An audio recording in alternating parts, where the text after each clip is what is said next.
In a peaceful corner of the forest, there lived a cunning fox named Felix. He was known throughout the animal kingdom for his cleverness and trickery. One day, as he strolled through the woods, he came across a stork named Stella. Stella was known for her intelligence and wit, and her slender beak set her apart from the other birds. Felix, always in search of amusement, decided to test Stella's wit. With a sly grin, he approached her and said, "Dear Stella, I have heard tales of your cleverness, but I am not convinced. I propose a challenge to prove who is truly the cleverest of all. Let us have a contest of wits." Intrigued by the fox's proposal, Stella agreed. "Very well, Felix," she replied. "But let us set some ground rules. We shall take turns devising puzzles or tasks for each other. The one who solves the most challenges successfully shall be declared the winner." Felix nodded in agreement, delighted by the prospect of outsmarting the clever stork. "It's a deal," he said, his eyes gleaming with mischief. Stella went first and presented Felix with a challenge. "I challenge you to catch a fish from the river without getting wet," she said, a mischievous twinkle in her eyes. Felix pondered for a moment, then smiled. "Ah, I have a solution," he exclaimed. He hurried to the riverbank and carefully placed a handful of crumbs on a lily pad. He then stepped back and waited.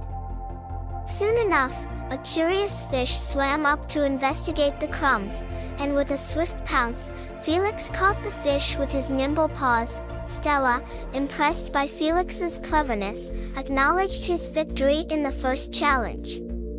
Now, it was her turn to test his cunning. She looked up at the towering trees and said, "Your challenge, dear Felix, is to climb to the top of the tallest tree in the forest without using your paws."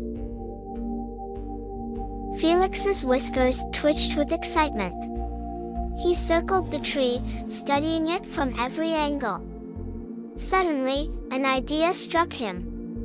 With a mischievous grin, he scampered to the nearby beehive and fetched a mouthful of honey. He then coated his tail with the sticky substance and, using it as a makeshift rope, hoisted himself up the tree, reaching its very top. Stella applauded Felix's ingenuity. "Well done, Felix," she conceded. "You truly are a cunning fox."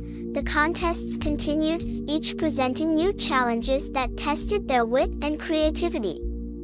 Felix devised riddles that left Stella pondering for hours, while Stella set traps and puzzles that had Felix scratching his head.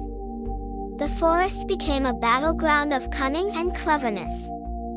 As the challenges progressed, however, a bond began to form between Felix and Stella.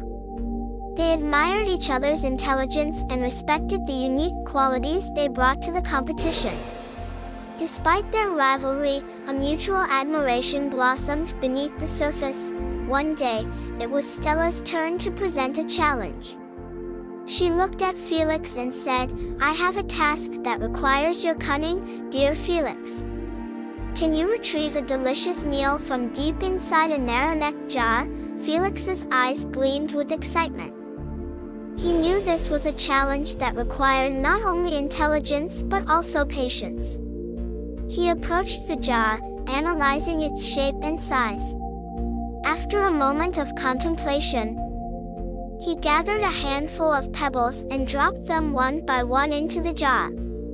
As the pebbles accumulated, the level rose, and eventually, the meal floated to the top, within Felix's reach. Stella applauded Felix's solution.